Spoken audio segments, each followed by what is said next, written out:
In a major development, Israel and Hamas have reached a landmark agreement to pause fighting in Gaza, marking the first step toward a broader peace process. Qatar's prime minister confirmed that the deal will see the phased release of both hostages and Palestinian prisoners, starting this Sunday. Key points of the deal: the ceasefire will begin on Sunday, with Hamas set to release 33 hostages in the first phase of the deal. At the same time, hundreds of Palestinian prisoners are expected to be freed from Israeli prisons. This temporary ceasefire still requires approval from the Israeli cabinet. U.S. involvement: U.S. President Joe Biden welcomed the deal, stating that talks will continue beyond the ceasefire phase, aiming for a permanent resolution to the conflict. Phase 2 of the agreement, which would focus on ending the war, is expected to begin on the 16th day of the ceasefire's implementation. International reactions: United Nations Secretary-General Antonio Guterres praised the efforts of mediators,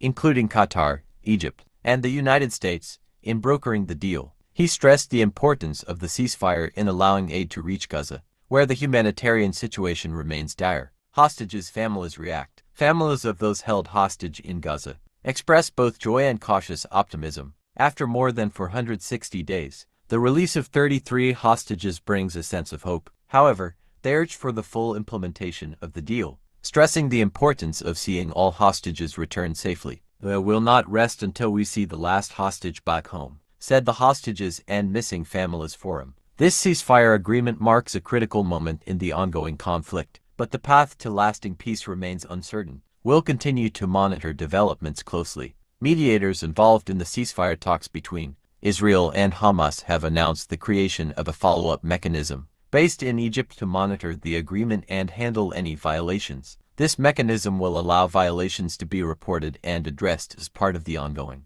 efforts to ensure the deal is fully implemented. Qatar's Prime Minister, Mohammed bin Abdulrahman Al Thani, acknowledged the complexities of such agreements, stating that while there is hope both sides will adhere to the terms, challenges may arise during the process. He emphasized that the agreement includes clear implementation guidelines for the first 42 days, with additional mechanisms in place for negotiating future phases of the deal. The parties have decided the agreement requires several days for proper implementation, Al Thani said, urging calm in the interim. "We hope that there will be no military operations or attacks during these days. The mediators are working to ensure the process is carried out smoothly, with the follow-up mechanism acting as a key tool in ensuring adherence to the terms of the deal." Subscribe to Earth News for latest updates on breaking news and exclusive content.